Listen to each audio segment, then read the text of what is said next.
Welcome to the Terrible Podcast with your hosts from SteelersDepot.com, where you can find all your latest and greatest Steelers news. It's Dave Bryan and Alex Kozora, always lit, talking Steelers. And now, here's Dave and Alex.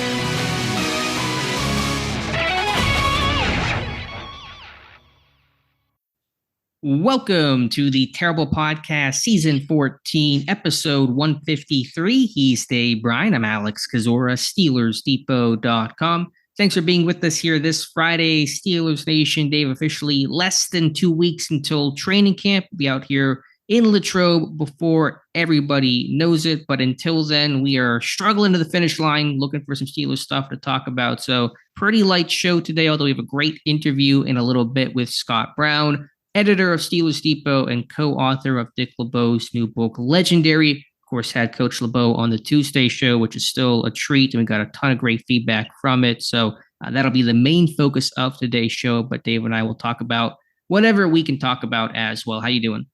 Doing well. Coming off of watching Paul Skeens throw 7 no-hit innings against the Milwaukee Brewers on the road and hoping they would keep him in because the All-Star break's coming up. And what was he at, like 98, 97, 99 pitches or something like that? But obviously they pulled him out. At least I thought the biggest thing there is, oh man, it would be so Pittsburgh if they went on to lose this game to the Brewers. But anyway, luckily they ended up winning that. So that gave us a little bit of excitement going into last night. Like you said, winding down the last days before the start of training camp here, getting deep into the 90 and 30 series, and just really looking forward to getting you back out to Latrobe again and us getting back into the grind of the day by day, what happens during training camp practices. So we're getting close here.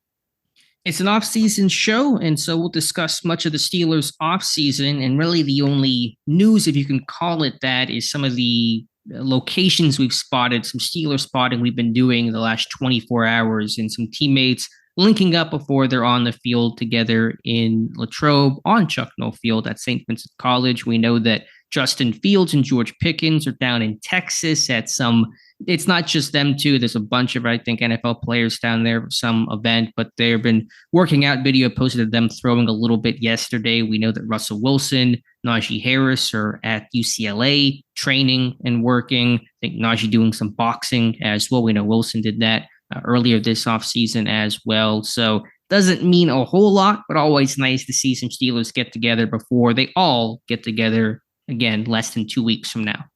Yeah, say what you will about Russell Wilson to this point, but we talked about it not too long ago. I mean, is there anything more this guy could do to be Mr. Pittsburgh and try to fit in? He constantly working, constantly showing up at, obviously local events in Pittsburgh. And, when he's not in Pittsburgh, it seems like he's still focusing on his craft. And really Najee Harris, a guy that's really tried his best to stay low out of the media spotlight. I mean, he still posts things on his Instagram account, and he's going through the regular offseason grind of getting himself ready. And, obviously with a new quarterback, new running back, or not new running back, but a new quarterback, having to work with running backs he's never worked with before. It's good to see those two connect out there. And, as far as the other guys, Justin Fields and George Pickens at the elite event there in Texas. I mean, you always like to see, a couple of teammates, especially quarterbacks and wide receivers, hook up as many times as possible. And even if that includes outside of Pittsburgh. So that's given us a few things to kind of peruse over and, just highlight here at the top of the show. Did we discuss on Tuesday, Najee, the one interview he's done, which was at the Nate Diaz fight? And it was, very brief and not a whole lot to talk about, but he seemed genuinely excited to have the new quarterbacks there and really seemed optimistic about the season in general. Yeah, it was a good little sound bite there, if you will, but kind of expected on top of it what came out of his mouth. I understand his reasoning for staying low at this point. It will be very interesting to see, like we've noted a few times now, when he does show up at training camp. Will he get in any of those scrums? As they show up right out of shoot. I know he did it last year, especially coming off the heels of the running back market and that text chain that the running backs had, and talking about the running back position being undervalued. And obviously a lot of running backs have gotten paid since then. Najee obviously not being one of them. And, we will continue to probably speculate how much Najee Harris will or won't do at the start of camp. We'll continue to kind of speculate and watch his contract situation here. But, outside of him not being an active participant, in the media, and obviously there's no scheduled things during this time of year anyway, I kind of understand him keeping a very low profile, if you will.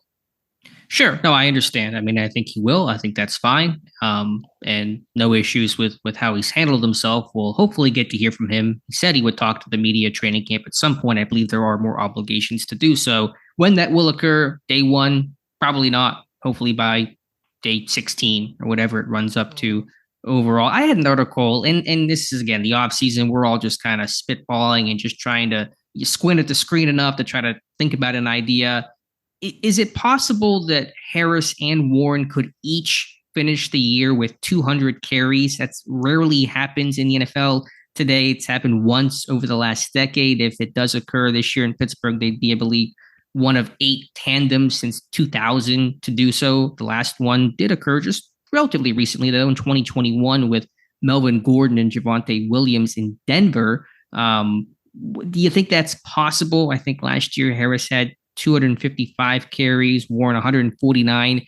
My question, I guess, is could that split tighten up, and could you see a really true 50-50 committee, or do you think it stays closer to the 60-40 split it was last year?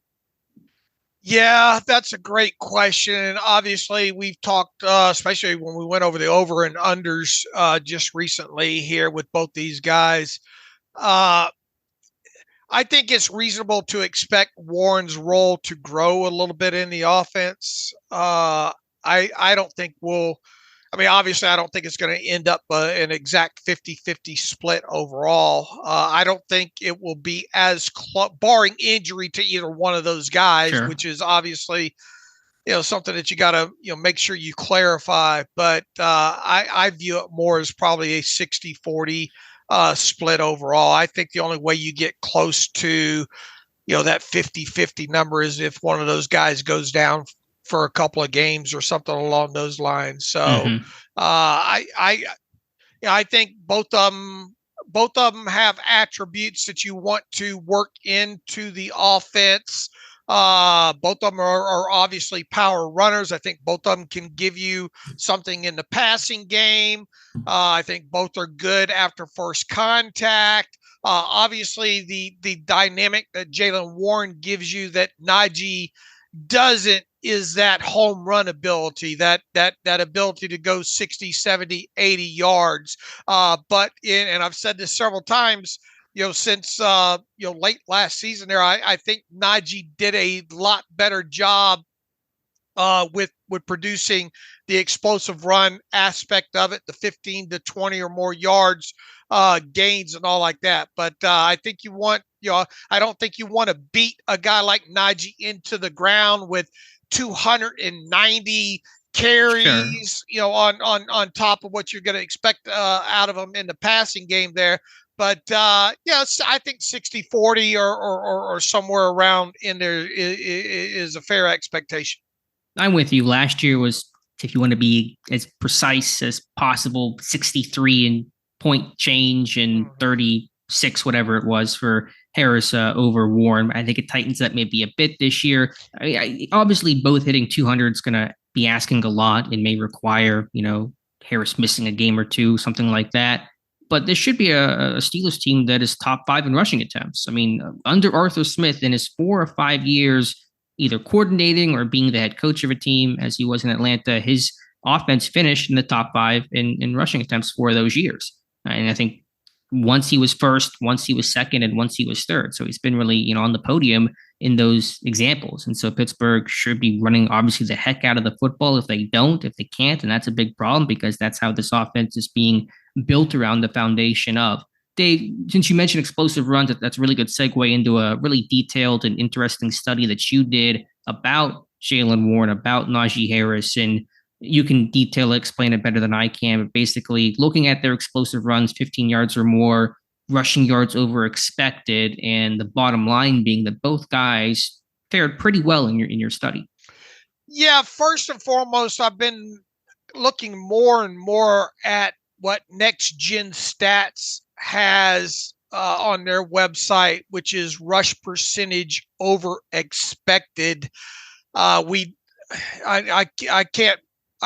can't remember me writing about that stat or us even talking about that stat, since its inception overall. And me, I like all these advanced analytics and all like that. And after looking at that, when we have forever talked about successful run rates for a long time on this show, and rushing success rate is a stat that's a result of successful rushes that gains 40% of the yards required on first down. So in other words, if it's 1st and 10, if a running back carries the football and gains 4 yards or more, it's considered a successful run. 60% of yards required on 2nd down.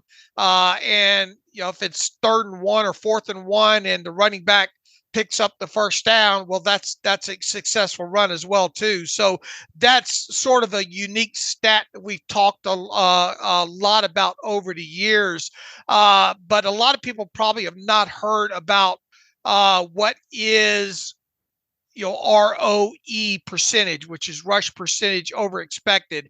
And it is a percentage of runs where a ball carrier gained more yards than expected on the play when compared to similar or exact runs around the league. So it's a lot of people are jumping on this as maybe I don't want to say a replacement for successful run rates overall, but kind of a complementary stat overall. So what I wanted to do is I wanted to look deeper into that stat for running backs last year, and specifically guys like Jaylen Warren and Najee Harris. And the way I did scatter plot this out is I wanted to look at ROE percentages, run over expected percentages from last year compared to explosive runs, but explosive runs of 15 yards or longer, because even when you hear coaches, I think even Mike Tomlin at some point in the last calendar year has kind of talked more about explosive runs in a 15 yards or more light, whereas traditionally when we have talked about explosive plays, we talk about 20 yards or longer. And it seems to be becoming more of a norm to talk about running backs and explosive runs when starting at at least 15 yards or longer. So what I did is I pulled the data of the explosive run percentages of 15 yards or more from last season. And obviously you get that by the amount of explosive runs a running back had versus the amount of attempts that he had. And then I put it on one axis, and then on the other axis, I put the runs over expected percentage. And to qualify to make this list, a running back last year had to have at least 125 carries, and there were only 41 running backs that qualified for this study, and surprisingly, 2 of those were Pittsburgh Steelers. So that in and of itself kind of tells you, puts the Steelers in a smaller category of teams that actually had 2 running backs last year that made this. So I think that in and of itself lets you know that there was a kind of a healthy enough split to get both these guys put on this list here. And obviously when you scatter plot this out, it's nobody's surprised that Christian McCaffrey was in the in supreme quadrant, if you will, the upper right hand quadrant when it came to how he ranked both in ROE and explosive 15 run percentages. But I think maybe a bit surprisingly, especially when you think back to how this running game with the Steelers kind of got off to the slow start again, and had all the the schematic issues with Matt Canada and all like that. Both Najee Harris and Jaylen Warren showed up in the best quadrant of this particular study here. And of the 41 running backs from 2023, Harris ranked 7th overall in ROE at 41.9%, and Warren ranked well overall in that as well too, finishing 16th on the list at 39.7%. However, when you look at the explosive plays percentages of 15 yards or longer, Heron registered an 8.1% in 2023, and that was second only to Jahmyr Gibbs, who was a rookie last year, obviously with the Detroit Lions at 8.2. So it was Jaylen Warren was very close to being the most explosive running backs in the NFL last year, of those that had at least 125 carries or more of runs that were 15 yards or longer. So I think that speaks to volume. Not that we probably didn't expect the data to show that, because obviously he had a lot of nice longer runs last year. On the other hand, though, when Najee Harris ranked pretty well overall in 15 yards or longer percentages as well too, at 5.5%. He ranked 8th overall. And if you want the real totals on this, last year Jaylen Warren registered 12 runs of 15 yards or longer, and Najee Harris had 2 more than he did at 14. But obviously Warren only had 149 total rushing attempts, whereas Najee Harris had 255. So almost almost 100 more carries than he did. So that lets you know once again that Jaylen Warren did his part when it came to explosive runs. So I guess by you looking at this as an outsider, I kind of asked the readers as well too, which stat do you trust more maybe moving forward, or are these two stats that should kind of be looked at hand in hand moving forward? We've talked a long time about successful run percentages, and moving forward, when you look at that stat, specifically with Steelers running backs, and looking at 2024, you want that number to be at a minimum 52%. Ideally you wanted probably around 55% as a successful run rate. But I think ROE is another stat that probably we need to pay a little bit closer attention to, because look, when you look at just successful run rate percentages, the way we've looked at them in the past here, Jaylen Warren registered 49.7%, ranking him 12th overall in that list of 41 running backs last year with 125 or more rushing attempts. As for Harris, it was a full 1.5% lower. It was 48.2% 2023. And when you look at those same 41 running backs, Najee Harris ranked 21st overall. So if you look at ROE ranking versus successful run rate percentages, Harris ranked better in the ROA percentage stat than he did successful run rate percentages. I know this probably all sounds like Charlie Brown's parents on when you talk about it on on a podcast there, but I think my main takeaway here is that yes, rushing success rate is still viable. But the thing that I want to get into moving into the rest of this offseason and obviously into 2024 is maybe what is the better reflection of a successful run rate? Is it the 40, 60, 100% model, that successful run rate, that we've been using as, or is it this ROE stat that Next Gen. Look, if Next Gen Stats carries it, they obviously think the world of it. Sure. As a measurement here, we just are late.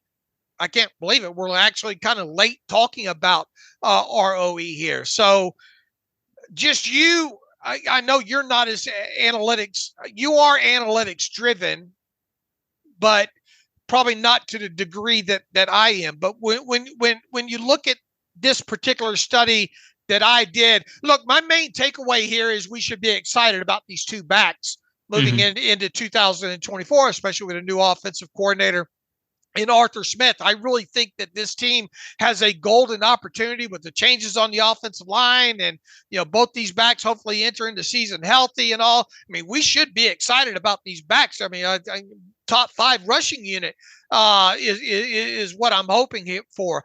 But after all that long, rambling by me, what is kind of your takeaway from this study? Yeah, no, thank you for doing it. I think my takeaway, what caught my attention the most was some of the positive numbers on Najee Harris and the explosive run rate, because when he came out of Alabama, it was kind of the one knock that everyone talked about him, including us, was the lack of the big explosive runs. And that has generally been true throughout his career, but it did improve last year. And now you hear about Harris slimming down, losing roughly 8 pounds this offseason, getting in the 230 range as opposed to playing 240, 242. His first couple of years, is he kind of sensed that I want to try to take that next step by ripping off some more explosive runs. But it is interesting. Where do you draw the line? Is it 10 yards? Is it 15 yards? Is it 20 yards? Is it longer? I had a much less comprehensive study, not even really a study, but just pulling some data that in terms of Najee Harris' explosive runs in his career, and he's second in carries since he entered the league. He has the 8th most runs of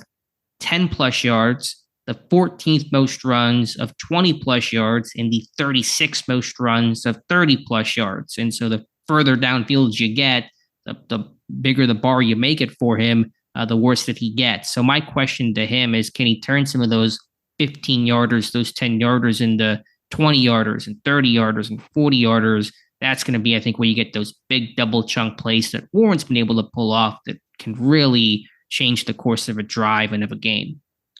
And look, 20, we've said it forever. Anytime you get a running back that goes 20 yards or more on a specific play, I mean, that to me, that's stealing, because we all know the importance of explosive plays in games, especially in passing plays.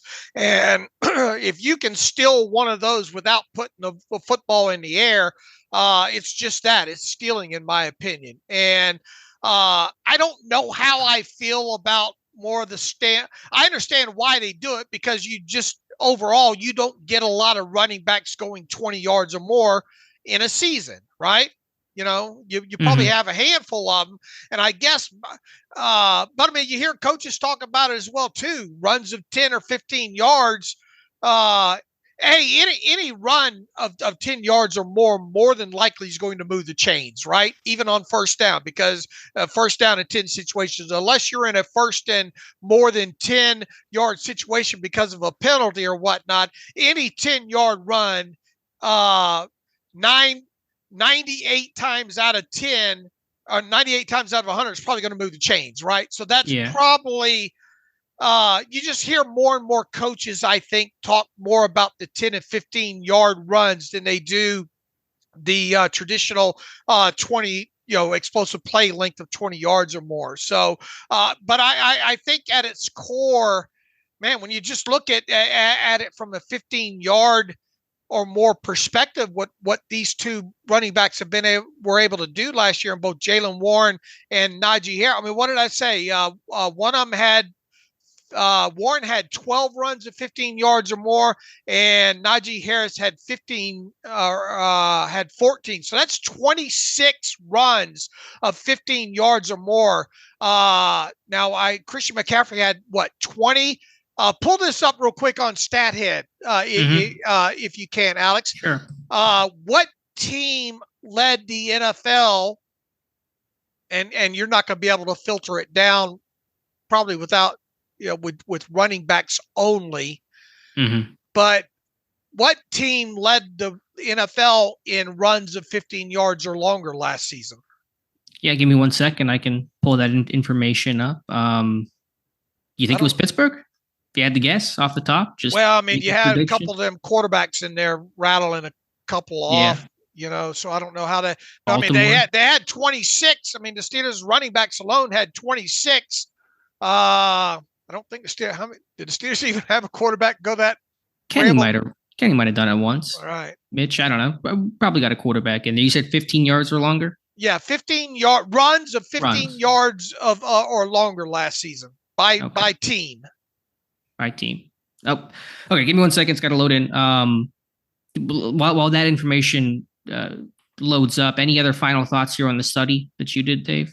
No, just at the fact that I want to see how maybe ROE and successful percentages, both those percentages kind of correlate moving forward. Because once again, like I said, in ROE on these 41 running backs, Najee Harris ranked higher in that percentage than he did the traditional successful run rate percentages, because he was right a little under middle of the pack of those 41 running backs when you look at one of those stats, whereas he was in the upper quarter of the list when using ROE. So I just want to see kind of ideally what you want to see in 2024 out of both these backs is, a higher successful run rate along with an improved ROE percentage. If you got both those, if you were able to get both those guys to improve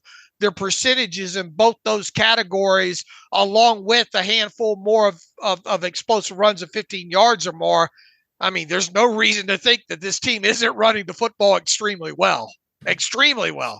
Sure. And that is going to be the goal. All right. I have the answer for you. You want to take a guess? Pittsburgh is not number one on this list of rushes of 15 yards or more. Last year, there were two teams tied at the top with 34 apiece. Pittsburgh had 28. You want to guess either one of the two teams at the top, Dave? Well, I know 49ers had 20 out of McCaffrey alone. And being you have some wide receivers, and I don't know, I imagine the Dolphins rank pretty well. Is that your answer? I mean, I'm just guessing 49ers and Dolphins. 49ers are correct. They were one of the top two teams. Dolphins were fourth with 30. This one you wouldn't guess, but when you see your study, it makes more sense. The Arizona Cardinals had 34 as well, and you had James Conner ranking very highly. All the current and former Steelers backs turned out well in the study that you did. So Arizona, San Francisco, top of the leaderboard. Kyler Murray had 4, if you want to take the quarterback element out of it.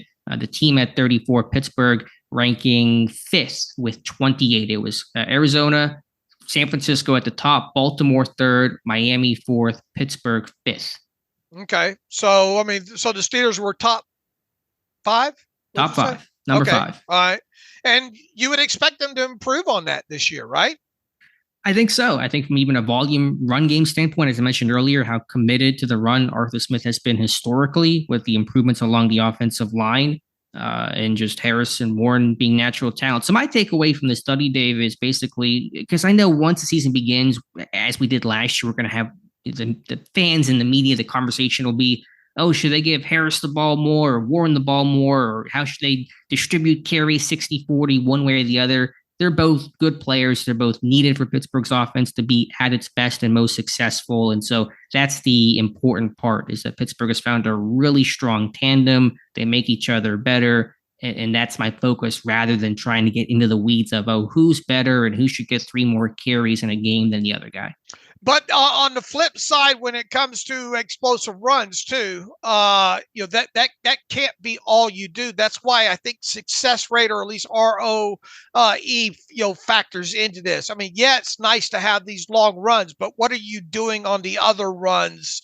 And are they meaningful? Are you picking up at least 4 yards or more on the ground with these running backs more times than not, 55, 56%? Because if you could still lead the league in these explosive runs, but what if your successful run rate is only at like 49%? That's not great. It's letting you know that on those other runs, it's not great, Bob. So sure. Although I wonder, the teams that is there a correlation or causation between the two? Because you would think if teams are leading explosive runs, they probably have a pretty good run success rate overall, just because the numbers might speak to a healthy run game. I don't know. Well, I mean, just look at this study alone.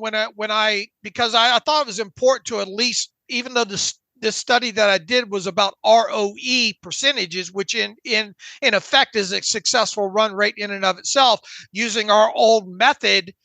And I don't want to really call it old because we'll still continue to use it.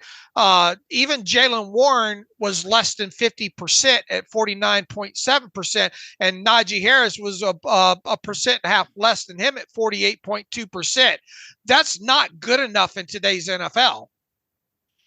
Yeah, no, I get that. I get that. I just wonder maybe if you took a team stat that had a larger sample size and volume, would the numbers change at all? I'm just spitballing ideas. Right, but I'm just looking at this from the running back perspective because, yeah, I mean, it's great if you have these quarterbacks that can take off and get these 15-yard either design runs or scrambles on the ground. But even how many of those are you going to have in a season? I'm looking at it more from a design run aspect, Okay.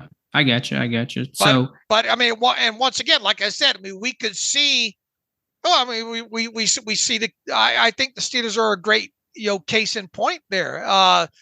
They ranked well in runs out of their running backs of 15 yards or longer, but yet when you look at a more of a down by down successful run rate aspect of it, ROE excluded, and just going back to the old successful run rates, they could stand to make a 5 to 6% jump in that area. And if they do, then ROE is obviously going to be a lot better as a byproduct of that. You would expect the explosive run rate to 15 yards or greater to still probably be the same, if not better there. If they're at its core, the success percentage improves to let's say 55% or greater. This is going to be one hell of a great running team. It is. The question is, what needs to happen for that more fundamental down to down run success rate, to get better? Is it the offensive line? Does the backs have to do something different? Is it a scheme issue? What is kind of the reason why that number lagged a little bit last year? Well, I think a lot of it's going to be reliant on the offensive line for sure. I agree. I think if you get better play out of your offensive line on the ground, look, I mean, this team has put a lot of picks, a lot of free agency signings into this offensive line unit, and obviously with Arthur Smith coming in and the focus being on it. I mean, you expect this as a Steelers fan in 2024. It'll be very disappointing if, regardless of the metrics that you use, that the Steelers are not considered a top 5 running group in whatever one that even if you want to go wallow or archaic yards per carry, which obviously can be dictated by one huge Jaylen Warren run. A couple of those during the season can really shape that stat there. But I mean, regardless of what stat you want to look at when it comes to this Steelers running game, I think after the season, we better see this unit in top 5, whatever unit you're tracking it in. I expect it, and they need it. It has to happen. Yes. So good information there, good study, good data. Interested to see how the numbers. It's good to have that baseline from 23, and then as we look towards 24, you can really kind of track to see how much better. Hopefully, things are getting better. And again, I would just go back to, I've said this many times before, faster starts. I think if you look at the first half of last year, it was such a pulling teeth to get this run game going. The back half of last year, they were maybe the best running team in football. There's got to be a quicker start. This run game can't, find its groove week 9, week 10, the way the last 2 years have gone. It's got to be week 1, week 2. Another thing that kind of stuck out on this, if you take your Steelers glasses off and look at the complete chart here, we did a lot of talking recently about Ramondre Stevenson getting paid by the Patriots, right? Mm-hmm. And obviously Josh Jacobs, I think, got paid this offseason. Both those guys are in the wrong quadrant of this thing. Ramondre Stevenson's explosive run rate, even on 15 yards or more, is less than 2%. Now he just did have enough carries, I think, last season to qualify to be in this group of 41. But you look at his ROE percentage is middle of the pack, and you look at his explosive runs of 15 yards or longer percentage, and it's very low. And same was the case with Josh Jacobs last season there. So I think those are a couple of things that stick out when we talk about running backs that got paid last season. And probably a little bit surprising too, Travis Etienne, even though he banged up and missed some games. His explosive run rate was less than, I think, 4% here, and his ROE percentage was less than 37% there. So once again, I think the big picture takeaway once I got all this tabled up was, man, both these Steelers running backs didn't fare all that bad at all things considered, in this offense last season.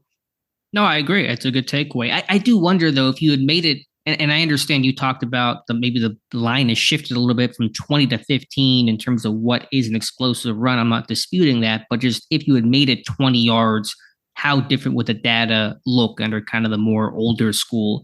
I know Najee had several of those. He was like 6 runs at 20 plus yards last year, none longer than 25. I do wonder what that data would look like. Would ETN fare better if you look at 20 plus yards as opposed to 15 plus yards? Well, I mean, I could probably, because I think I had that specific stat. Let's see. Let me show, because I have it at 15. Did I do? I don't think Najee would be terrible. I don't think he'd go to the bottom of the list. I mean, if he made it 30 yards, he didn't have one last year, obviously, but that's 30 yards is a metric that nobody uses. But I just wonder how much that would shift. I think there would be a change. I think Warren would still fare well in it because he was the guy that was able to rip off, I think, a bit more of those, especially relative to the fewer carries that he received. I just would be curious to see how much 5 yards changes the data and the takeaways that come from that data. Yeah, because obviously, I mean, I would still think, I mean, I don't have it in front of me. I'd have to pull the data as far as 20-yard runs, but I'm sure it would shift it some, obviously. Mm-hmm. Yeah, of course. So anyway, good study there, good information. Again, I really want to be able to revisit these numbers during and after the 2024 season to hopefully see improvement, especially on that kind of more, what is it, run ROE percentage. Run over. Right. It's rush percentage over expected, and that can be easily tracked for those listening. Just go to the Next Gen Stats website and go to the running backs, and you can follow along with that as the season progresses. And we will be keeping. I'll be tracking this in season for sure, because I kind of want to find the correlation between all three of these, because like you said, I mean, James Conner ranked very well. I mean, he ranked better than Najee Harris did on this scatter plot here, but we all know that did not equate to enough wins for the Arizona Cardinals, right? Sure. And the last thing I would say on explosive runs is some of those things are variables outside the running back's control. A little bit of luck, a little bit of noise involved. How well does your receiver block, and those types of things as well. Downfield blocking can certainly have an impact on what becomes an explosive run or not. All right. So anyway, I think everybody should expect the Steelers running game to be top 5 this year. I hope so. All right, Dave, let's take a pause here. Mentioned at the top of the show, get back here with Scott Brown, Steelers Depot editor. Spent a long time working the beat for Pittsburgh, for the Trib, for ESPN, and is now with us. But the book is out now. Legendary Dick LeBeau's new book that dropped earlier this week, the 2008 Pittsburgh Steelers Defense, the Zone Blitz in My 6 Decades in the NFL. Scott Brown, one of the co-authors of it. We'll take a pause and come back with Scott. And welcome back to the Terrible Podcast. And as you mentioned, top of the show, have a special guest today. You guys heard the Dick LeBeau interview on Tuesday and got a ton of great feedback for that. And of course, Dave and I always over the moon to talk to Coach LeBeau. The man who helped make it possible is the co-author of Dick LeBeau's book out, Legendary. It is Scott Brown, the editor for SteelersDepot.com. Scott, thank you so much for taking the time to talk with us, and we're super excited to have you on. Guys, always fun to chat Steelers with you, and like you guys, this subject is near and dear to me. That being Dick LeBeau and the Steelers 2008 team. So I've never written a book before. What is it just like to have the final product be out and all the work, all the labor of love, the interviews, the editing, the just every step along the way? How does it feel that this book is finally out for people to buy and people should buy it and check it out? What is just kind of that process to get to this finish line for you? Yeah, it's funny. It's been described to me as a birthing process. And it really is, some of the stuff that you go through to get it to that finish line, it really is analogous to that. And it's just nice to be able to hold the hard copy in your hands and to see that everything that you put into it and it came together, and the collaboration with Coach LeBeau and George Von Benko and myself, and with the folks at Triumph, who did a really good job putting it together with what we sent, that being the manuscript, the sidebars, the pictures. Just seeing how everything came together is really gratifying. And it was a long process. This was at least 2 years in the making, and it really started with George and I would hop on with Coach LeBeau, at least once a week for 3 hours. And he's a night owl, so this would be from like 8 to 11 or wow. And kind of a funny story in that I'm gonna tell Coach LeBeau this, but he was so invested in this, in making sure that he did it right, that he went back through and watched all of the games, maybe multiple times, and took notes. So what would happen was, when we would say we would do a game, he would go through the entire play-by-play, and it sometimes you go through the play-by-play, it gets a little tedious. And one of those nights I was kind of tired, and I said, I'm not, and we were recording this obviously, but I said, I'm maybe just going to close my eyes for a second here. I woke up like 10 minutes later.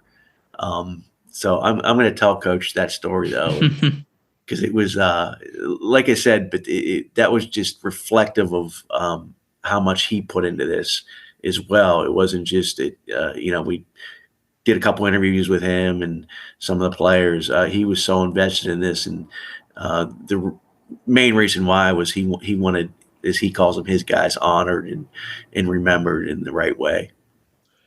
Scott, Alex kind of buried the intro there, if you will. A lot of your older listeners, you'll probably recognize your name and your voice. You spent several years at the Pittsburgh Tribune-Review, and then after that, you were covering, I think, Steelers / AFC North, or at least I know Steelers at ESPN for them on the digital side there. But how tell the people kind of your writing background, how you got into media.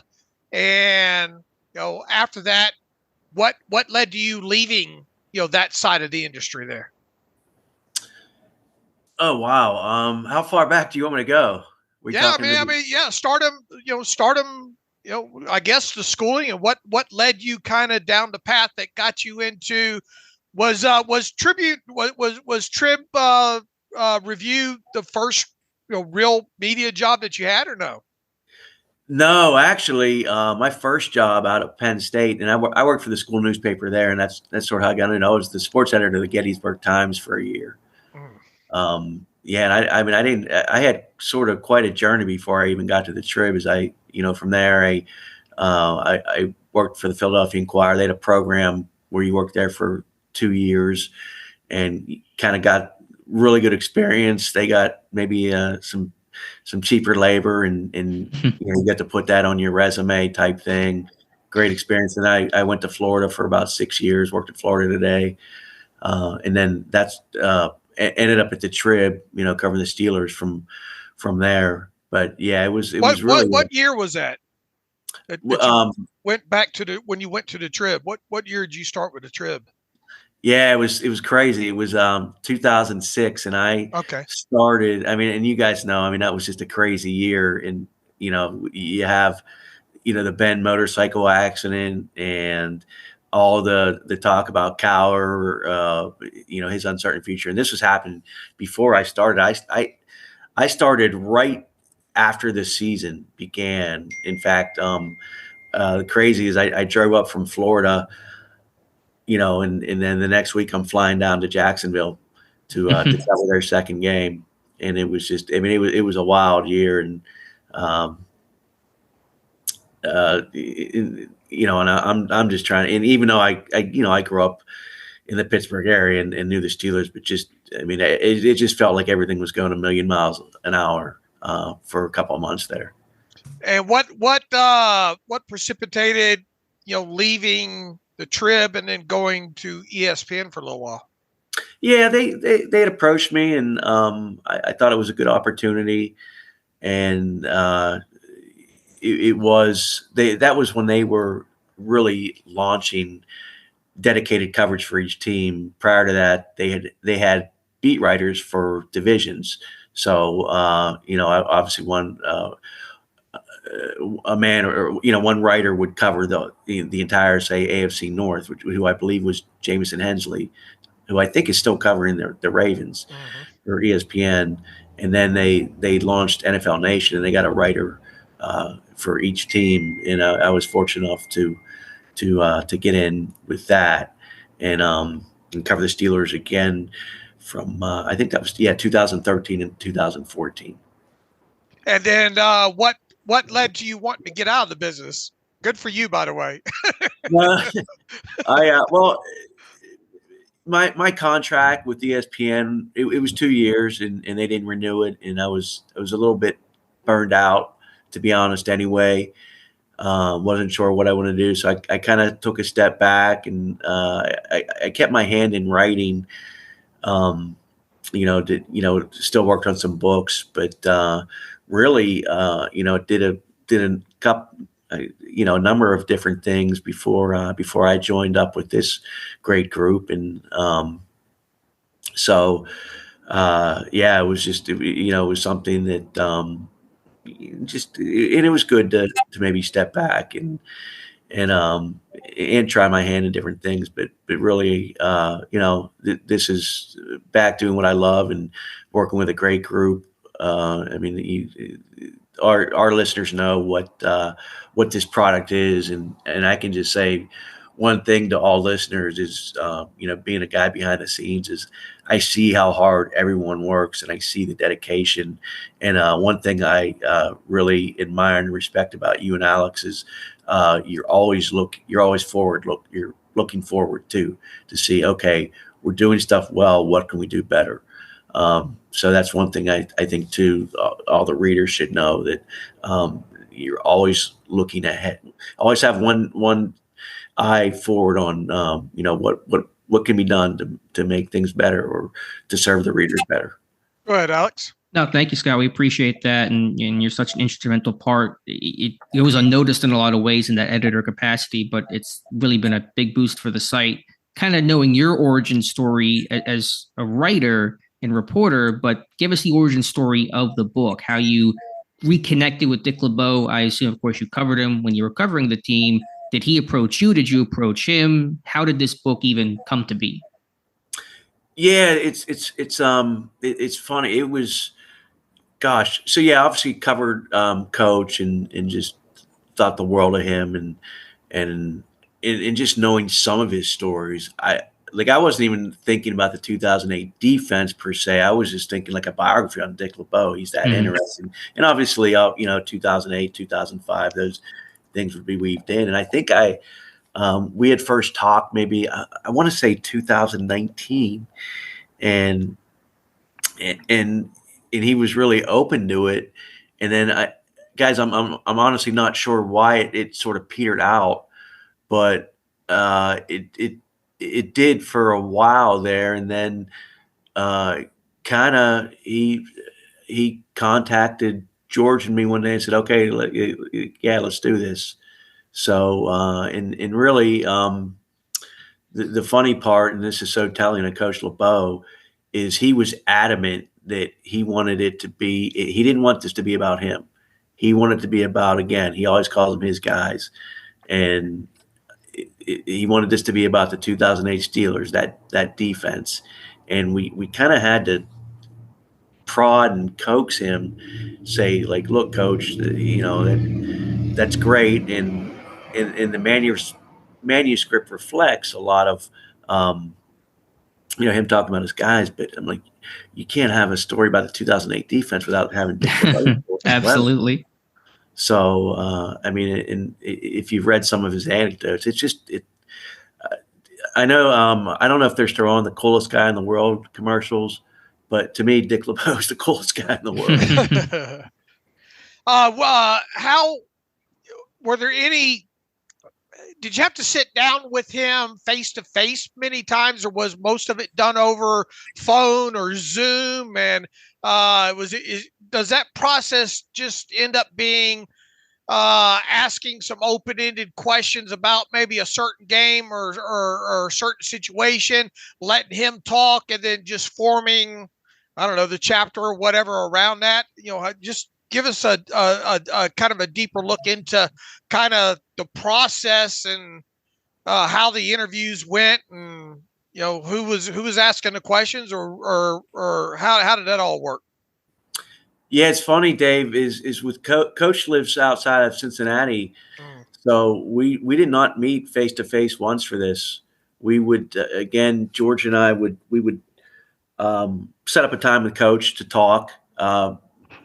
Sometimes once, sometimes twice a week, and they were really like 2 or 3 hour sessions where we would go over games, and he would go through the entire game, and then George and I would ask questions based off of some of what he said, and then we each would go into every interview with questions of our own. It might be nothing Steelers related. It might be hey, Coach, what was it like being at Ohio State when Jack Nicklaus, John Havlicek, Bobby Knight, Tom Weiskopf, and when all those great athletes were there who he knew a lot of.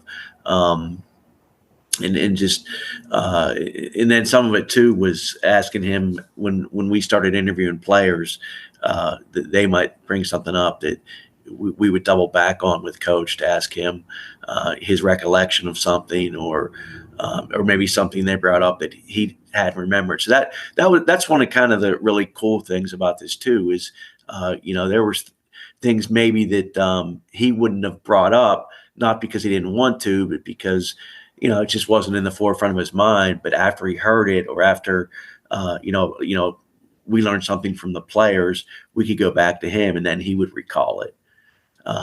So yeah, really, it was just it was just mostly over the phone, and then tracking down all these players and then other people to talk about Coach, and frankly, the players that most times that's the hardest part. And it was probably the easiest part because they just love this man, and they wanted to do anything they could to help. And in fact, Larry Foote, you guys remember what a great talker he is and was.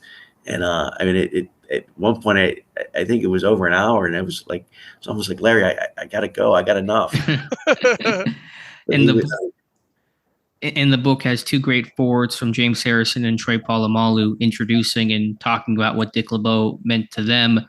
Scott, what is your recollection of the 2008 Steelers defense? That is the main topic of the book still overall. And did you kind of learn anything new about that elite unit as you went back through and talked with Coach LeBeau and talked with players? Obviously, the centerpieces, this was one of the best defenses of all time.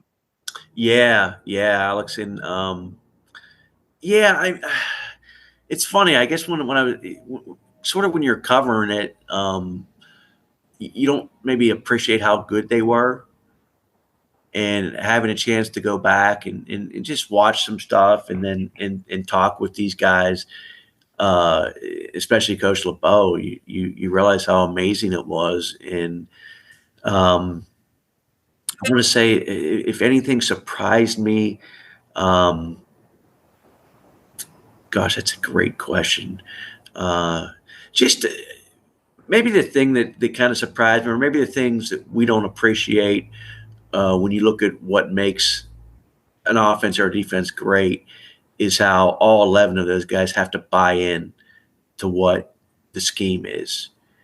And you look at this team especially, a guy like Casey Hampton, he was as integral probably as Troy Polamalu, but he wasn't ever going to get the accolades or the statistics that Troy Polamalu was, but he played his role.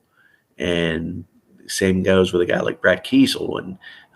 And Alex, I think I told you I wrote about that funny story where he, in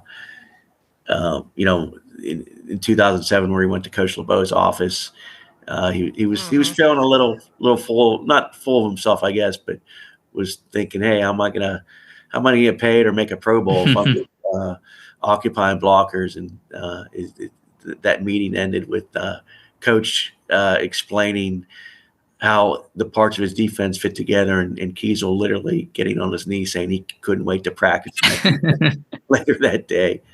But probably the biggest thing I learned too was maybe not learned, but reemphasized was just a totally unique bond between coach and players, and then the players on that defense. Is Coach said, as long as two of them are on this earth, they'll always stay connected and be bonded. And it's just a special team from a talent standpoint, but also just how well everything fit together, and how well they did with Coach LeBeau, and how much they wanted to play for him. A guy who barely ever raised their voice, but it was like they didn't want to disappoint their father, and they would do anything for him. And that kind of persists to this day. In fact, Sunday at the book launch, I'm expecting maybe a couple guys that aren't expected to be there to show up, just because it's Dick LeBeau and they want to be there for him. You talk about there's obviously several quotes and discussions that you had with players on the defense. How many, about how many in total do you think that you talked to, and rattle off a list of names of the guys players that you did talk to, and who was maybe the most unique one that you talked to, that maybe it's been a while, because you obviously covered the team and already probably had some relationships with some of these guys, but was there anyone in particular, maybe a fringe player or something like that you found a little bit unique? Yeah, David, to be honest with you, it's easy to rattle off the guys we didn't talk to. Everyone from that defense we talked to, and I'm talking starters. The only one we didn't get was Lawrence Timmons. Had a hard time tracking him down. In fact, I'm not sure what he's doing these days. But we got everyone else, and Chris Hoke, and honestly, we would have talked to more, like the Travis Kerskys, the Nick Easons, the Karen Foxes, the Willie Gays.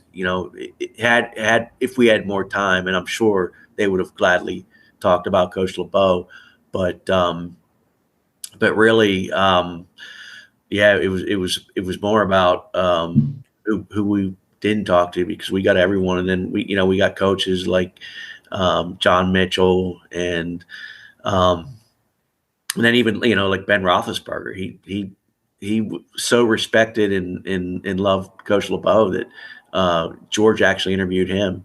So that's just, to me, that's so telling that of his impact, not just on that defense, but on that whole team in that locker room.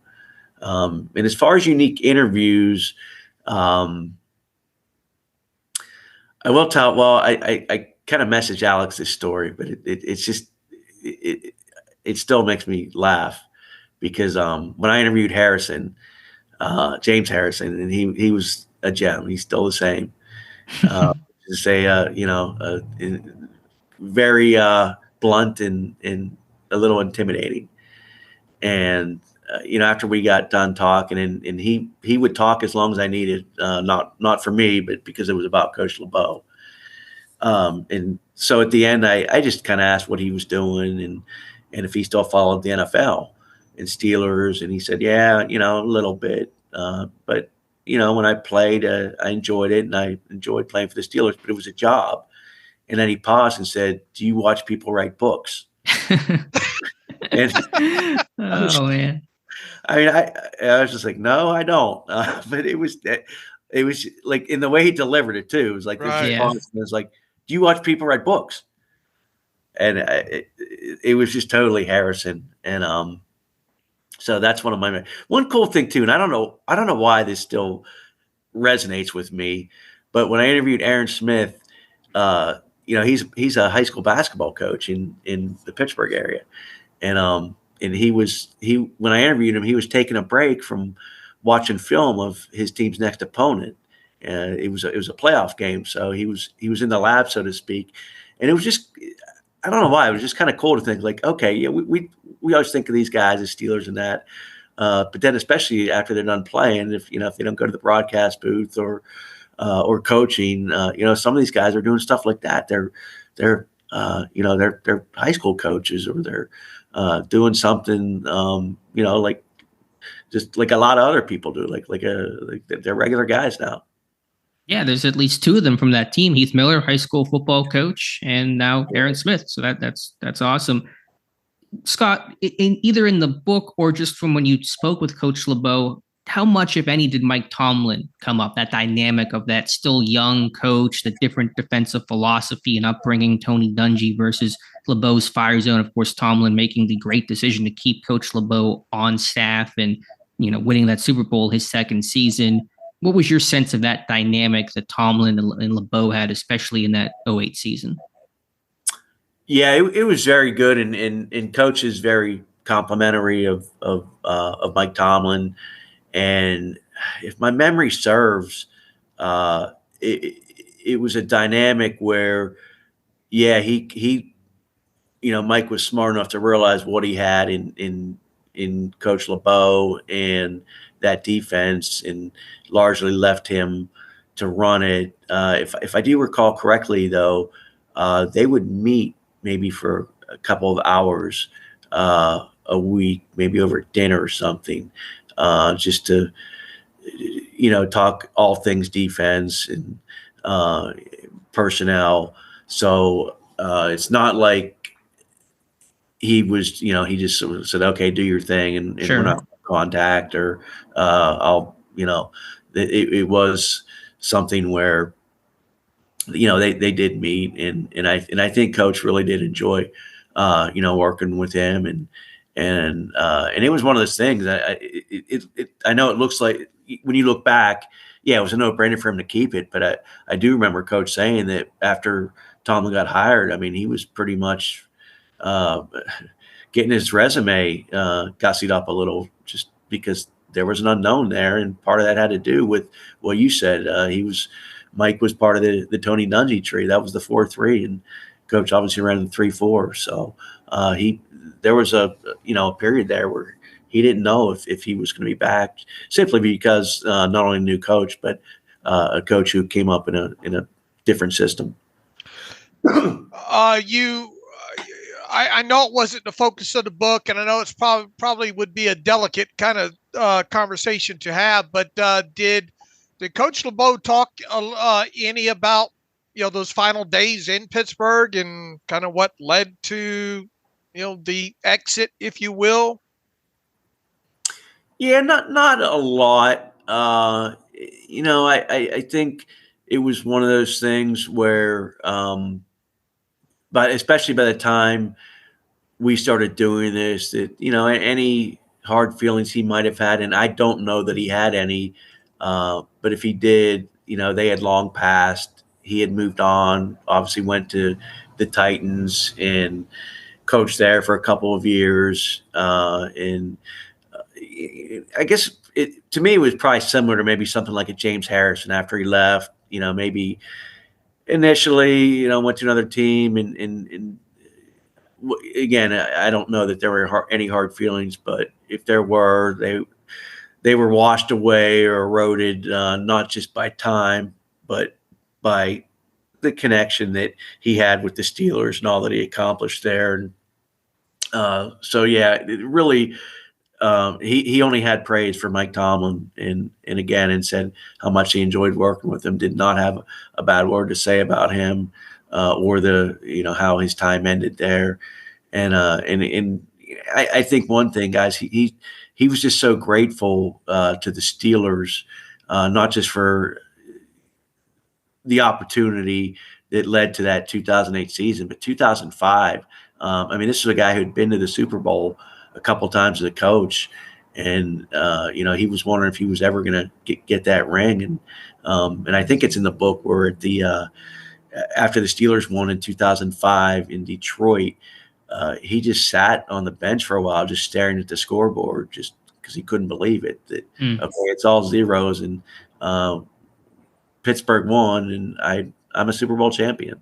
So really, I just think the totality of his time in Pittsburgh with the Steelers and with Mike Tomlin just supersedes anything that led to his leaving. And again, he had nothing but great things to say about Mike. Which is a great point by you, Scott, because that was, at that point in 2005, a 50-year journey to win a Super Bowl. Obviously, He began playing before the Super Bowl was even the Super Bowl. And so it is a true finale in a career and a high point. The book on sale right now, Legendary, the 2008 Pittsburgh Steelers defense, the zone blitz, and my 6 decades in the NFL. We can definitely keep talking about the book here, Scott. I did want to get your take with camp coming up on the 2024 Pittsburgh Steelers and the team and the outlook. What is your feeling about this team? Do you feel more confident in Pittsburgh's ability to finally win a playoff game this year? Are you about the same? What is kind of your stance on where this team is at going into training camp? I'm very maybe intrigued is the word, and I say that because of the quarterback situation, how that's going to play out, and the fact that they are trying something new at quarterback. And I talk to a lot of fans here, friends, and Russell Wilson, Justin Fields. Who knows how that's going to play out? I think Russell Wilson's going to be the guy. It's going to take a lot for him not to be the guy.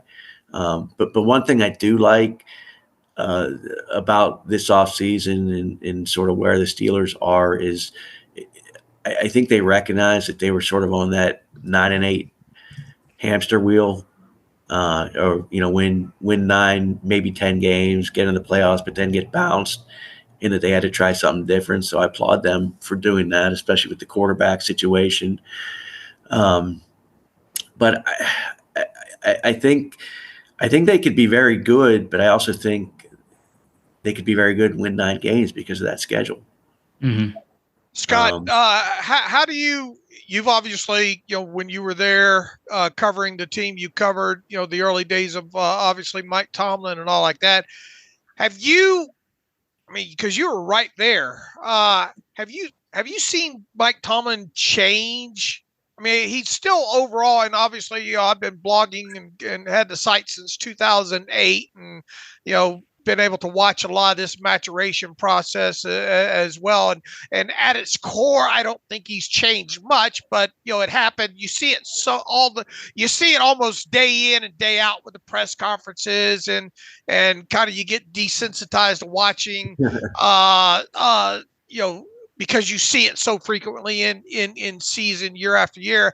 I guess what I'm getting at is have you seen Mike Tomlin change much of any over the years from the time when you covered him early? No, probably kind of like me, just less hair. Yeah, I think he's the same guy, and again, we only get certain certain glimpses behind the curtain, so to speak. But I think at his core, he's a master motivator. I think he's a very good teacher of football, and I don't think that's changed. We can debate game day, how good of a game day coach he is, and frankly, we can do that probably with all of them. All of those guys make mistakes during games. I don't know that Tomlin makes more than others or isn't as good as managing a game, but I think he's a master motivator, and I think everything you hear from the players, now they all talk about that, and that's the way he was back when he was breaking in as the Steelers coach, and I'm not even sure. He was maybe a year or two older than James Farrior, played against the guy in college. But I think at his core, he's that same guy. And one Tomlin story I always loved to kind of tell is, and this kind of gives some insight into how he likes to push buttons. So before one OTA practice, and this was back in 2009, we were out and the players were coming onto the field, and he said something to AQ Shipley. I can't quote verbatim, but he said something like, "Hey, AQ Shipley, how are those short arms of yours?" And that's the kind of stuff he does, I think, and obviously was coming out of, you guys remember this, coming out of the draft. Well, yeah, AQ Shipley, he doesn't have long enough arms. That's why he went in the 7th round. But like just stuff like that. And it was, I don't know, that always really stuck with me is, he'd say like, "Hey, how your short arms doing today?" And so I think I would guess, I'm not down there like I was, but I would guess he's still that type of guy. And Shipley had a viable NFL career, not in Pittsburgh, but absolutely, it proved everyone wrong for sure. No one expects, it'd be unreasonable to expect the 2024 Steelers defense to be like the 08 Steelers defense. But Scott, what is your take on this upcoming version of the 24 Steelers defense? And I'd love to get your thoughts in particular on Cam Hayward, the one guy on this roster who played for Coach LeBeau. How do you think Pittsburgh should handle him with the potential he wants an extension? Will the team give it? What are your thoughts on that? Well, I mean, if there's one guy you make exceptions for, it's Cam Hayward, right? But on the other end, I mean, it's still a business, and you can't. You probably get yourself in trouble in the NFL if you pay someone for past accomplishments and not what they might do in the future. So I think it's, I don't know what you guys, I just, and I hate to say I'm on the fence here, but I'm just kind of like 50-50 on whether or not it'll happen. Because I think a lot of it's going to have to depend on, they're going to have to see, if he can still play at a high level. And if that's the case, maybe his price tag goes up. But to me, I wait and see, and then try and sign him after the season if you think he still has that 2 or 3 good years that he said he wants to play.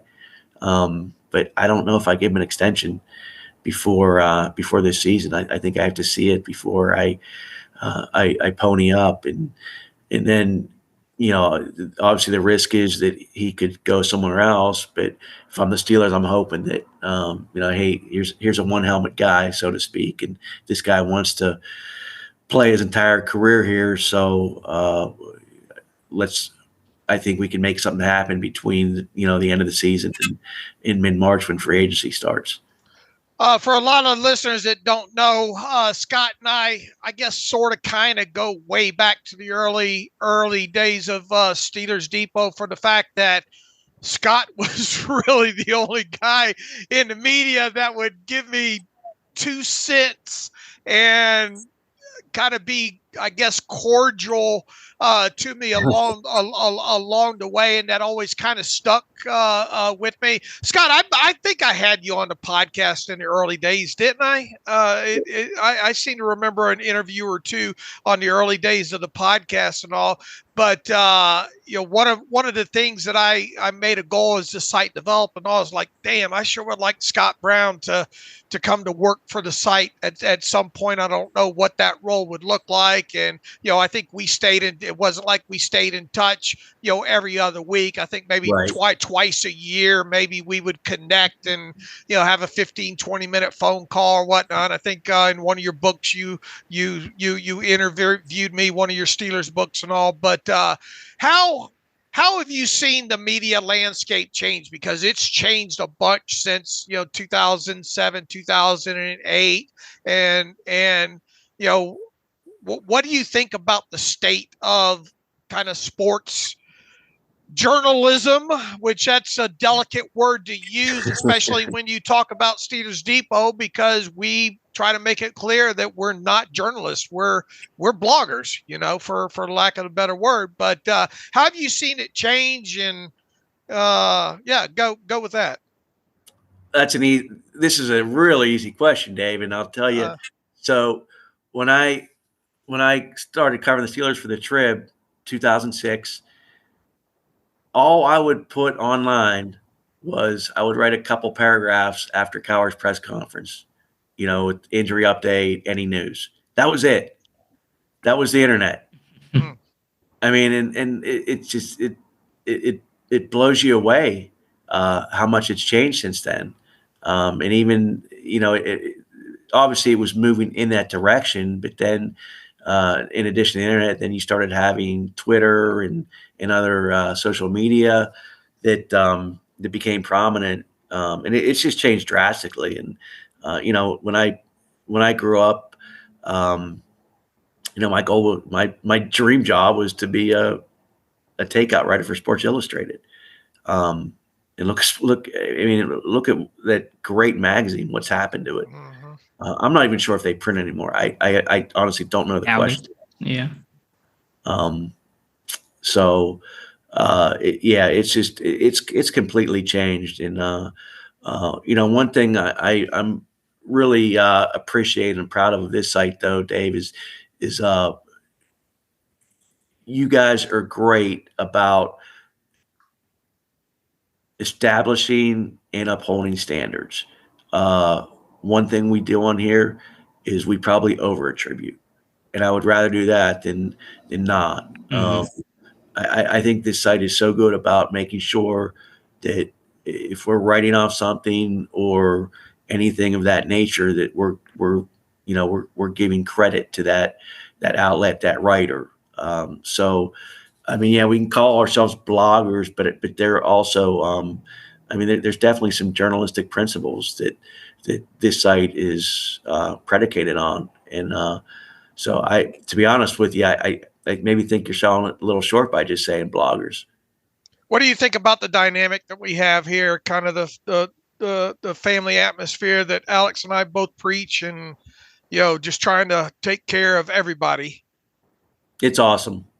I can't say enough. And Dave, I know I've told you this. I've never, and I've had a few jobs, and not just in media, but I've never been treated better by bosses than you guys. And you've been completely true to your word to me from, when I interviewed and what you were looking for, and I think the atmosphere is just awesome. I try to explain to people, I was like, we're all like scattered across the country, but we all congregate on Discord, and it's that's how we communicate. But we also have fun there with different things, like Paul Skeen's getting pulled out of the Steelers game. Everyone starts, then you get people chiming in, and then the memes, and then the bitter old me says baseball sucks, and but I'm just really happy to be part of this, and again, it's just a great group, and it really is. It's really cool what you've done. And Dave, I know I've told you this. I think you should write a book about how all this came together. I'm not. It's just amazing from how you started this to where it is now. I appreciate that. Let's end with one question, or have you in 1 minute tell the people what they will get when they buy this book. All right. So, give yourself a 1 minute commercial, a summary of what they're going to get when they buy this book, Legendary. They'll get to relive one of the greatest seasons in Steelers history, and one of the greatest defenses in NFL history, one on par with the Steel Curtain teams in the 1970s. And it's a real trip down memory lane. And woven into that are some things that people probably don't know about players, or maybe a play, just stuff that sort of a peek behind the scenes that Coach LeBeau provides. And not only that, you get to know Coach LeBeau and his incredible story. I mean, it's a guy, when I mentioned he's the coolest guy in the world. The story about him jamming with Garth Brooks at Garth Brooks's house. Well, I think Garth Brooks was holding his grandson.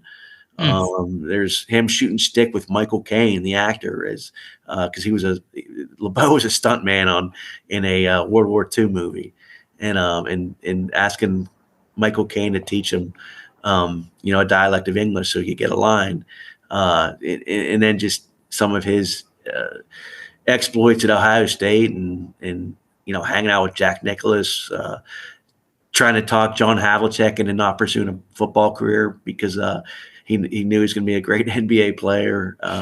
So yeah, it's the story of Dick LeBeau, which needs to be told for obvious reasons, not the least of which is the guy spent 59 years in the NFL.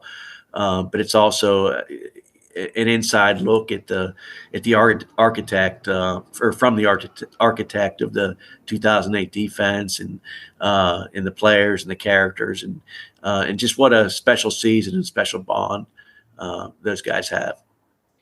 If there's one book you pick up, it's got to be this one, Legendary, the 2008 Pittsburgh Steelers Defense, Zone Blitz, in My 6 Decades in the NFL. Co-author Scott Brown. Thank you so much, Scott, for making this possible. Thank you for all you do for the website. Again, it goes probably underappreciated from the listeners and the readers because it's more the behind-the-scenes editing aspect of it, but it is so valuable for the site. So thank you, Scott. Appreciate your insight, and we'll have you on again soon. All right. Love you guys. And welcome back to the Terrible Podcast. And again, our special thanks to Scott Brown. Be sure to follow him on Twitter, ScottBrown_15. So thankful he was able to work and coordinate with Coach LeBeau to make this book possible. A story certainly worth telling about LeBeau, about the 08 Steelers defense. And as Scott alluded to, it is just quintessential LeBeau for him wanting this book to be about the team, not about him. But as Scott correctly said, you can't talk about the 08 Steelers defense or Steelers history in general without talking about Coach Dick LeBeau. Absolutely. And look, obviously honored. Now a couple of times we've been able to have Dick LeBeau on and talk to him. And I know I speak for Alex the other day. We could have kept Dick LeBeau if he would have let us, or not that he wouldn't let us. We just didn't want to overstep our bounds. Mm-hmm. I mean, we could have talked to him for another couple hours and had a long list of questions that we didn't even get to, just out of respect of his time. And you throw out a question to Dick LeBeau and he will answer it and more some. And I think people that should be the takeaway, at least in a couple of interviews that we've had with Coach LeBeau. When it comes to that, I can only imagine the stuff on the cutting room floor, if you will, that Scott and George have coming out of all those multiple interviews with Dick LeBeau, and just tons of respect for Scott Brown. As I mentioned during the interview there, I go way back with him. He was one of the quote unquote beat writers that really gave Steelers Depot and myself time in the early stages there, and kind of I don't want treated us very well overall, and a lot of respect. I couldn't wait to get to the point where we could add Scott Brown as a member on the staff of SteelersDepot.com. I'm glad we did. He does a fantastic job editing, and it was good to have him back on the show and talk about something that he's invested a lot of time in. And with that, make sure, if you have not already, you go to triumphbooks.com. That's TRIUMPH books.com /legendary. And if you use the code STEEL30 at checkout, you should be able to get 30% off the purchase through the latter part of August there. So the best way you can help thank Scott and Coach LeBeau and all like that is by obviously buying the book, and we hope you do that. It is a must read for any Steelers fan. I would certainly say that. All right, Dave, I want to mention just very briefly as well some news that came across yesterday. Kevin Colbert has a bit of a new venture, a consulting company, according to Neil Stratton, who covers kind of all the ins and outs of the scouting side, near and dear to my heart. Colbert will be helping with some of the Blesto-related activity, which is the one of the national scouting services to kind of help lay the foundation for draft classes and for teams each year. And former Steelers scout Dave Pettit will be helping with that as well. So just kind of a sidebar, but always curious to see where the Steelers scouts go, curious to see what Colbert does. He still works with the team as their liaison program as players transition from their playing days into retirement. I believe he's still doing that, but Kevin Colbert maybe kind of getting a little bit back into the football side of things as well. Yeah, who knows? And Scott, talked about maybe the potential down the road here, maybe us having Kevin Colbert on the podcast. So wouldn't that be a get? I have a couple of questions I would like to ask him. It'd be our first 5-hour show, I think, for sure. But we'll see if that happens or not. No guarantees on that. All right, Dave, let's go to our 90 and 30 series, or really your 90 and 30 series as we are motoring on through. We'll try to knock out a couple more names today. I believe we are starting with Broderick Jones, DeMonte Casey, and Miles Killebrew. So with Jones, second year tackle for Pittsburgh. Will he be left tackle? Will he be right tackle? How does he get used in camp? Will he flip-flop as he seemed to do during OTAs in the spring? That's kind of where it starts. Is he's going to start, just a question of which side.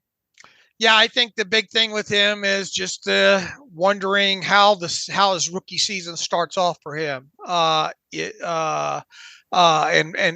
what side overall. He's obviously going to be a starter. The only question is on what side. I would personally like to see Broderick Jones.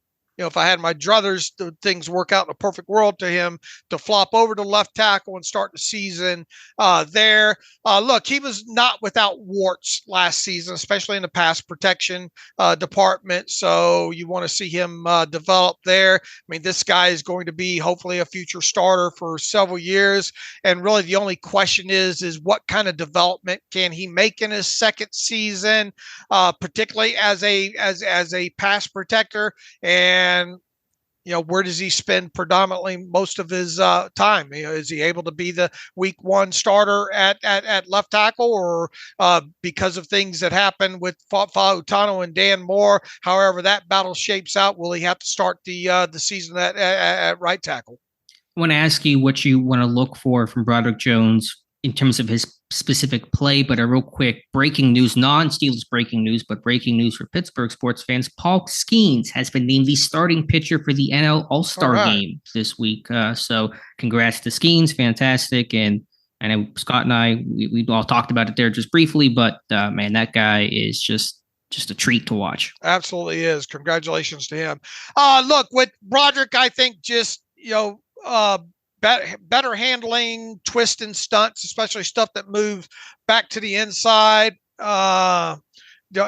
Independent hand usage. Really want to see to get those hands more involved this year. The overall footwork and trying to stay square. Just little aspects of his game that I think need to be improved upon. Not let himself get maybe so deep in the pocket sometimes on some of those pressures there. So just because you got a guy that came out relatively inexperienced overall out of college, right? Compared to most in that draft class there. So he's having to kind of play makeup, if you will, as far as snaps at the tackle position, as he enters his second NFL season here. So I expect him to improve, especially as a pass protector.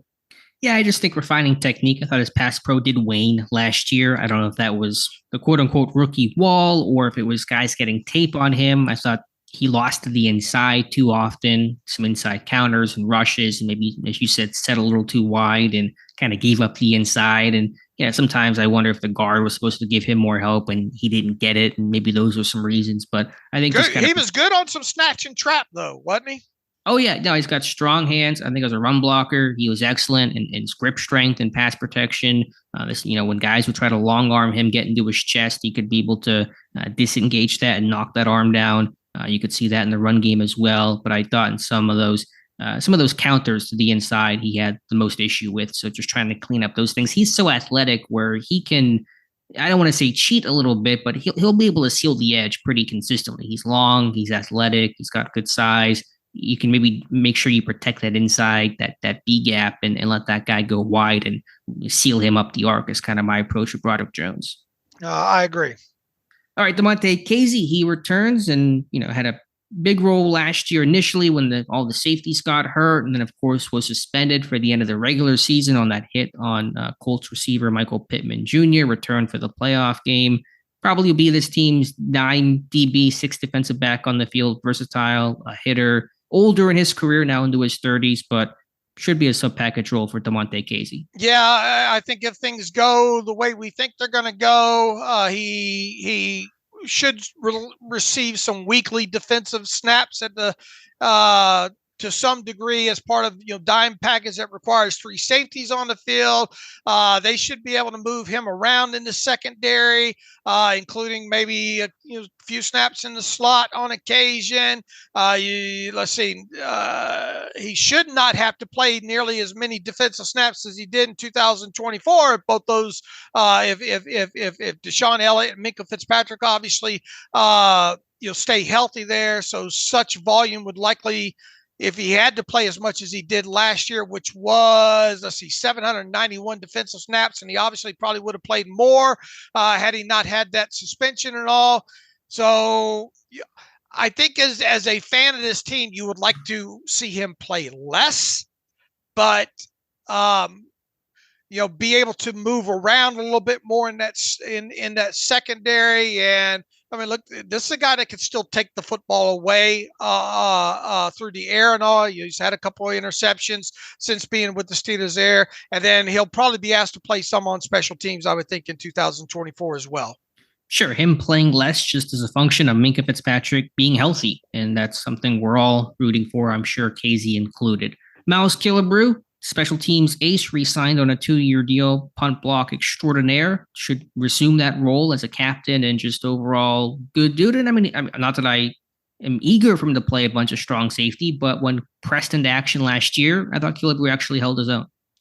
Yeah, but you don't want to have to see it numerous times in 2024, because that means somebody's probably gotten dinged up in that secondary here and there. It's not bad. You just don't want him on the field. Look, he is a special teams demon ace in the NFL. I want him concentrating on ways to try to block a punt more times than not. And you would expect with his with what he's done in the NFL to date to at least have 1 punt block in 2024, maybe 1 or 2 more than that, and potentially lead the team in special teams tackles.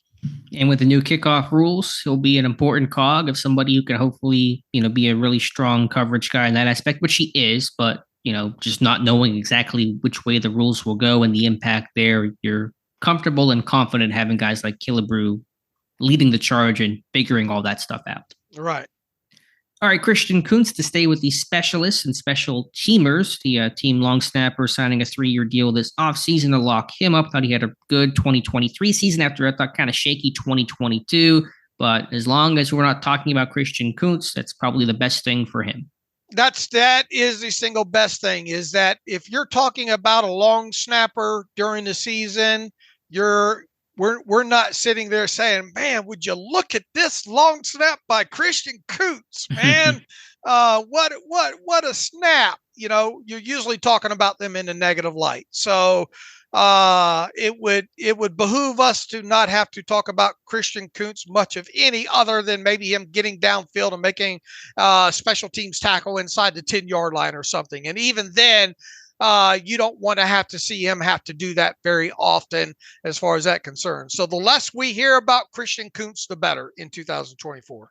May occasionally pop in on Kim Hayward's podcast, but other than that, if everything else is quiet with Kuntz, it was a good year for him. Big year for DeMarvin Leal. Make or break camp for him. No guarantee to make the 53. I think he's outside looking in right now. Talked about him, I think, some last episode, Dave, or maybe 2 shows ago. All those L defensive linemen battling for roles and roster spots. Loudermilk, Leal, Lowry, and Lee. And Lee's going to be next to all the linemen are coming up, obviously. So this is make or break for DeMarvin Leal. Man, you got a couple of third-year players on this team that you're really looking for either continued jumps out of, such as the case with George Pickens. Obviously, has made an impact in this league. Guys like Calvin Austin now in his 3rd year. Obviously, his rookie year was wiped out by the injury, but you expect some sort of jump out of him in 2023 or in 2024. And when it comes to a guy like Leal, you want to see a jump at all, and that needs to happen this summer because I'm with you. I don't think he's guaranteed a 53-man roster spot. I think in his defense, that rookie season and the knee injury and the way he moved around that defense, his head was probably spinning. But last season, less of a built-in excuse, if you will, with him. Can he find a way to carve out dependable 7, 8, 10, 12 snaps a game on defense? And you throw them out there, and those snaps, being there's so few, there has to be 1 or 2 of them that should definitely stick out in a positive way. And then on the flip side of that, you should not have any of them to stick out in a negative way. So you want him to become that depth guy, especially with the draft pedigree that he has at this point. Man, he needs a good summer. He needs us talking about him not only in training camp but in the preseason of 1-2 games into preseason, us saying, man, write down the name of DeMarvin Leal in pen as a member of the 53-man unit. I agree. It's got to be a great summer for him. He's got to have a go-to move as a pass rusher. He's athletic. He's got to translate that into energy that's productive and meaningful on a football field. His run defense, I think, is better than his pass rush. I thought he did use his hands better getting off of blocks last year, but it's got to be more consistent. There were apparently some weight concerns in camp last year. Reporting is now he's in great shape. Maybe he realizes, the fragile situation he's going into. Maybe the lights coming on for him. But if he can't show it, then he'll be playing elsewhere in 2024. Right, because you kind of wonder, has he done enough with the draft pedigree and obviously injuries around the league? If he were not to make the Steelers 53-man roster, is there a guarantee that he circles back? In other words, could another team, that have scouted him and all like that, at least give him an initial chance on their 53 to start the season for whatever reason there? So would they want him back if he can't make the roster? Right. I think he just got ties. Right. So big summer for him for sure. Logan Lee, the rookie 6th-round pick out of Iowa. I know the path might be difficult to see, but what is the path for Lee to make the 53? For starters, it feels like DeMarvin Leal not living up to any sort of expectations would certainly help his cause. I remember as soon as the Shrine Bowl rosters came out, I jumped to, where is that 6'4", 6'5" guy, 280, 290, that I can immediately jump into the tape on. And he was that guy. I think Josh Carney highlighted him as a guy right out of the start to watch at the East-West Shrine Bowl game. When I dove into his tape, thought there were some good things as far as a pass rusher goes with him. Athleticism is evident there, was able to get after the quarterback at times, was inconsistent maybe in that phase of his game overall. And as far as the run defense goes, the term that I've used with him, all off season, even before he was drafted and after, was, man, it feels like he's got to get sand in his pants. But he's got to stick out. He's got to stick out on that defensive line during training camp and the preseason, and definitively show that he can be a more definitive player, a dependable player than a guy maybe equal to Loudermilk and Leal, if not better than. I think it's a tough road with him overall, especially with even if this team is to keep 7 defensive linemen overall, just because he's so, he's not experienced at the NFL level yet. There is a growth aspect for late round guys such as himself, even though he has the height, weight, speed, so to speak, measurements to some degree there. It's not just a walk on because you were drafted that you get a 53-man spot there. So even though the competition's not really stiff overall, he's still got to beat out those, at least one of those other 2 guys in Loudermilk and Leal, it feels like.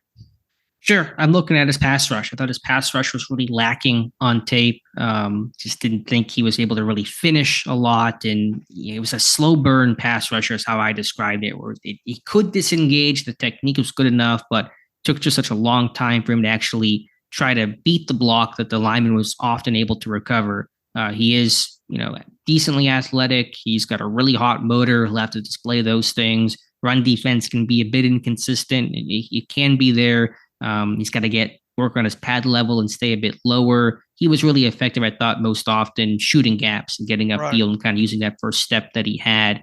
That's going to have to also be on display, but will be a tough path. Will he get any look on special teams? Could he potentially try to run down a kick or 2 in the preseason just to see how that looks? Something else to consider with these new rules. Absolutely. I think, at least from where I sit right now, if I was to draw out which will be coming up here, I guess, pretty soon with the start of training camp, 53-man roster prediction, I would have him outside as a practice squad guy, at least from where until reports start coming in, obviously from training camp, and then we get eyes on him during the preseason.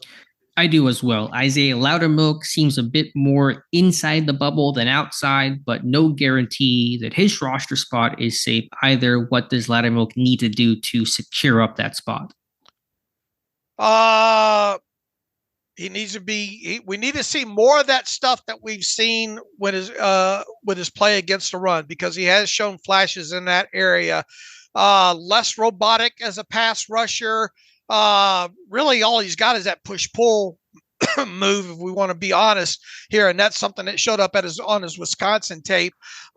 Just more impactful as a pass rusher, with him making strides, a few more strides in his play against the run. I think both those things would secure him a roster spot.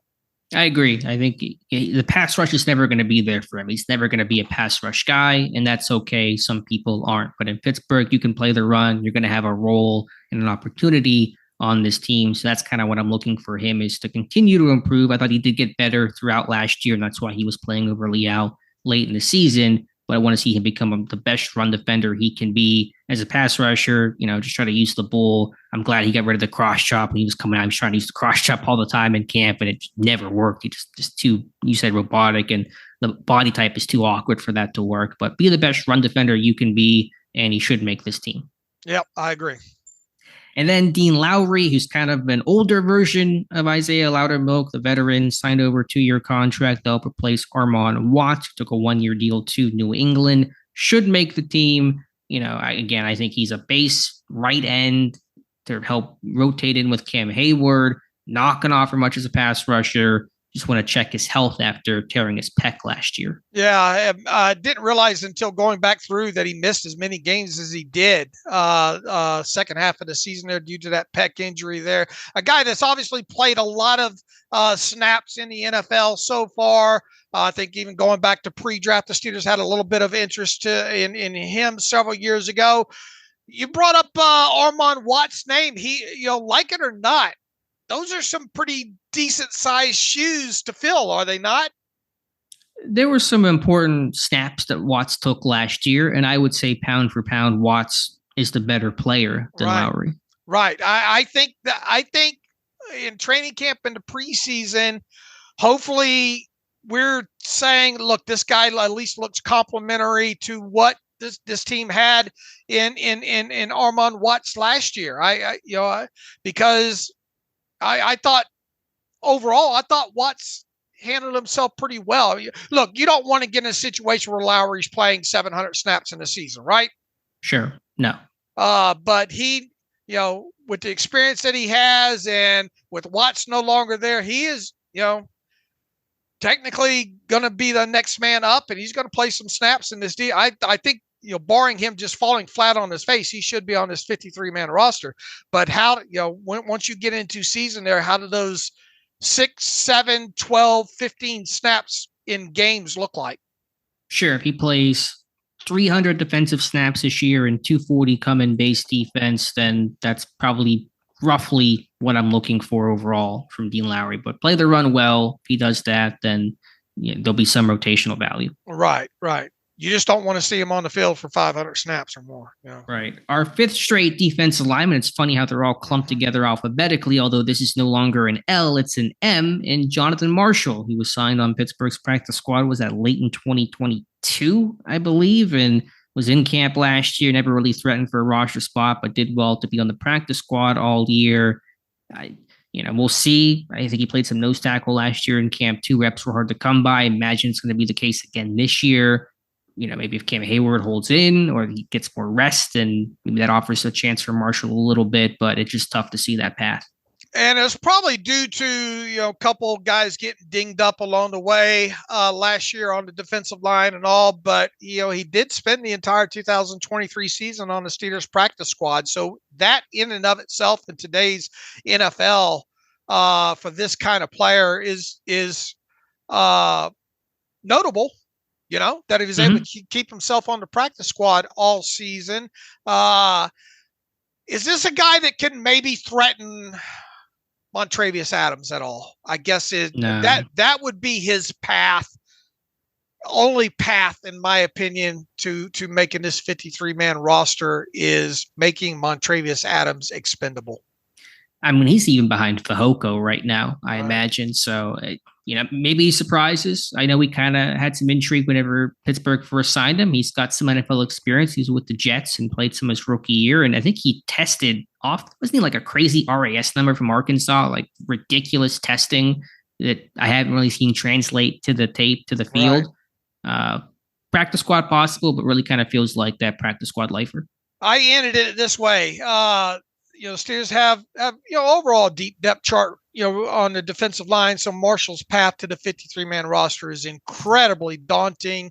Assuming he stays on the roster through the start of training camp, we could see him play in all 3 preseason games again this year, with his hopes of landing on the practice squad to start the season.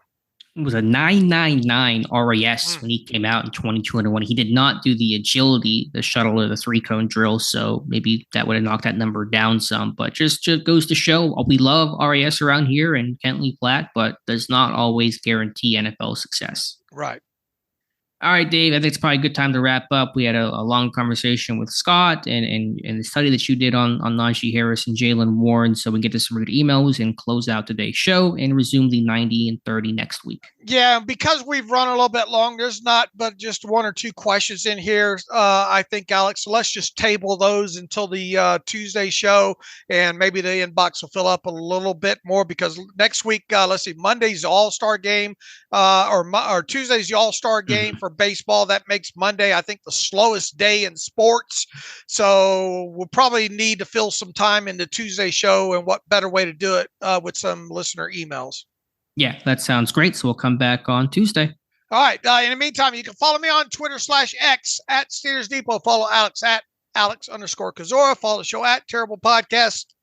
Email the show, theterriblepodcast@gmail.com. If you like what we do and want to donate to the cause, SteelersDepot.com. Hit the donate button. Also, if you like an ad-free version of the site, SteelersDepot.com. Hit the ad-free button. Follow the directions that way. Apologize for running a little bit long today, but we wanted to make sure we spent plenty of time with Scott Brown, and I think that our stats discussion with Najee and Warren, I wonder how that translates into a podcast because you're talking about numbers and people can't see the study there, but hopefully people got something out of that long discussion there. But in the meantime, we will be back on Tuesday. As always, thanks for listening to the Terrible Podcast with Dave and Alex.